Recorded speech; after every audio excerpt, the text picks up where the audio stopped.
Buenos días, soy la doctora María José Ariza, médico en la Clínica de Medicina Integrativa de Madrid. Hoy vamos a hablar sobre un tema muy común en el que muchos seguramente se verán reflejados, y se trata de la rinitis y la sinusitis crónica. La rinitis se refiere a la inflamación de la mucosa nasal y se acompaña de síntomas como estornudos, prurito nasal, rinorrea, congestión, presión sinusal y alteración del sentido del olfato. Según su etiología, se puede clasificar en rinitis alérgica, infecciosa, hormonal, inducida por drogas, idiopática o de causa desconocida, entre otras. Y la sinusitis hace referencia a la inflamación del revestimiento mucoso de los senos paranasales, que recordemos que son estas cavidades llenas de aire ubicadas en el cráneo y en la cara, cuya función es producir moco para humedecer y proteger las fosas nasales, filtrar el aire inhalado eliminando partículas y microorganismos y ayudar a regular la presión y la temperatura del aire que entra en los pulmones. Además, contribuyen en la resonancia de la voz y disminuyen el peso del cráneo. En la patogenia de la rinosinusitis se describen varios eventos dependientes. Primero, aparece la agresión local que produce un aclaramiento mucociliar deficiente y respuestas inmunitarias defectuosas que dan como resultado un ambiente hipóxico ideal para la expansión de microorganismos anaerobios. Segundo, se ve afectada la capacidad para degradar y fermentar moco respiratorio, lo que modifica aún más el entorno de las vías respiratorias. Tercero, la abundancia de subproductos de la fermentación facilita la colonización de patógenos, el aumento de la inflamación, el reclutamiento de neutrófilos y una mayor hipoxia. Cuarto y por último, las respuestas inflamatorias del huésped y del daño epitelial aumentan la abundancia de patógenos, mientras que probablemente el huésped, el paciente, elimina los microorganismos sanos mediante terapias con antibióticos de amplio espectro. El propósito de este video es revisar el abordaje de estas patologías desde una mirada de la medicina integrativa, con aspectos que no se suelen tener en cuenta en el abordaje más convencional. Por ejemplo, a pesar de que no se suele relacionar en primera instancia, está comprobado que la alteración de la microbiota intestinal está relacionada directamente con la sinusitis crónica. Recordemos que la microbiota intestinal desempeña un papel crucial en el desarrollo del sistema inmunológico desde comienzos de la vida. También influye en la homeostasis, la tolerancia inmunitaria y la producción de citoquinas proinflamatorias y antiinflamatorias. Por otro lado, se sabe que las superficies mucosas constituyen el principal puerto de entrada de patógenos, y si nos detenemos a pensar, toda la mucosa del tracto gastrointestinal está conectada entre sí y a su vez está conectada con la mucosa de la orofaringe, nariz y senos paranasales. Es decir, que la mucosa es un gran entramado interconectado y con estrecha comunicación. La alteración de la microbiota intestinal debilita la función del tejido linfoide asociado al intestino y del tejido linfoide asociado a la mucosa, lo que podría conducir a una deficiencia de la respuesta inmune y consecuentemente a una protección menos eficaz contra los patógenos. Esto incluso puede llegar a alterar la regeneración de las mucosas posterior a una cirugía. En estudios de microbiota de pacientes con rinosinusitis crónica se encuentra un número reducido de bifidobacterias, Akkermansia mucinifila y Faecalibacterium prausnitzii. Estos últimos hacen parte de la microbiota muconutritiva y cooperan en la producción de ácidos grasos de cadena corta, especialmente el ácido butírico, que es un compuesto muy importante que nutre y regenera las células del epitelio intestinal. También tiene propiedades antiinflamatorias. En personas que además tienen otras patologías crónicas, se encuentra también un número reducido de lactobacillus y bacteroides, que son otras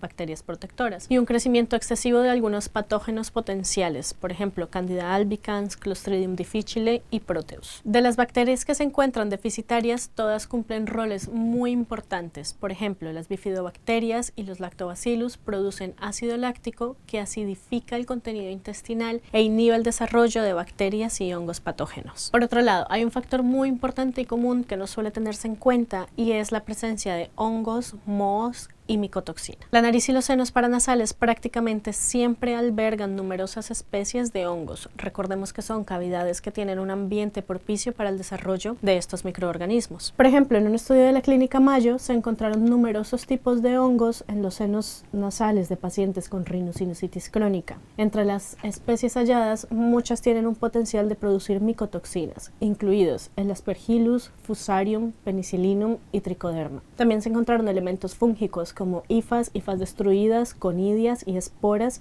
en el 81% de las muestras quirúrgicas de los senos paranasales. Además, se ha demostrado que existe una aparente interacción y posible sinergia entre bacterias y hongos en el desarrollo y supervivencia del biofilm. También se ha visto en estudios que la exposición de las células epiteliales respiratorias ciliadas a aflatoxinas, que son las micotoxinas secretadas por el Aspergillus, resulta en una disminución del movimiento ciliar de la mucosa respiratoria, comprometiendo su función de barrera. También altera las respuestas inmunes innatas, aumentando la patogenicidad. La presencia de micotoxinas se ha relacionado directamente con el desarrollo de patologías crónicas y neurodegenerativas como la enfermedad de Parkinson y Alzheimer, que sabemos que son de etiología multifactorial, y la presencia de biotoxinas es uno de estos factores de gran relevancia. Entonces, ¿qué podemos hacer? En términos generales, debemos crear un ambiente antiinflamatorio que limite eventos disruptivos para el sistema inmune, como es el caso de las alergias, permeabilidad intestinal, exposición a contaminantes que comprometan la integridad de las mucosas, como es el caso del tabaco. El tratamiento convencional suele consistir en una serie de fármacos como antibióticos, antihistamínicos, mucolíticos, antiinflamatorios y vasoconstrictores. Es necesario enfatizar en la adecuada selección de antibióticos, de preferencia basado en pruebas microbiológicas y en antibiogramas o incluso aromatogramas. Típicamente, el tratamiento antibiótico empírico tiene como objetivo los microorganismos gram positivos más comunes. Por lo tanto, la presencia de patógenos gram negativos puede hacer que el tratamiento sea ineficaz o prolongado. Se debe evitar en la medida de lo posible el uso desmedido sin criterio de los antibióticos, sobre todo en la infancia, ya que, como vimos, va a predisponer a disbiosis intestinal, alteración de la integridad de las membranas, mucosas, desregulación del sistema inmune y consecuentes síntomas como rinitis y sinusitis crónica. En caso de requerir manejo antibiótico, se debe intentar incluir suplementación posterior con cepas protectoras como Lactobacillus rhamnosus y el Saccharomyces boulardii. Hay otro factor muy importante a tener en cuenta, sobre todo en casos de cronicidad, recurrencia o fallo terapéutico de los antibióticos, y es la formación de biofilm o biopelículas. Esto es creado por los microorganismos que crecen embebidos en una matriz de polisacáridos y se adhieren a un tejido, en este caso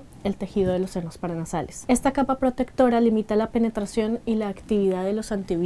Un ejemplo muy común para entender mejor el biofilm es la capa verdosa y resbaladiza que cubre las piedras de río o una tubería. Podemos imaginar esto mismo, pero sobre las mucosas de los senos paranasales o la nariz. Para ayudar a romper este biofilm, podemos ayudarnos con suplementación, como la N-acetilcisteína, serratiopeptidasa y complejos enzimáticos que incluyan, por ejemplo, proteasa, lisozima, lipasa, beta-glucanasa, hemicelulasa, entre otras. Si se sospecha de micotoxinas, se debe hacer un test que puede hacerse en orina o en la clínica. Por ejemplo, contamos con la bioresonancia como método diagnóstico que nos da también la ventaja de averiguar en qué tejido están para poder focalizar el tratamiento. Si fuera el caso, es necesario revisar el entorno buscando erradicar probables fuentes de mohos y hongos como sitios húmedos, aires acondicionados, el consumo de alimentos que ya han desarrollado moho y retiramos la parte visiblemente comprometida para consumir la parte aparentemente sana. Es probable que esta parte esté contaminada también con las esporas. Podemos ayudarnos en suplementación para recuperar la integridad de mucosas como la vitamina A, la vitamina E,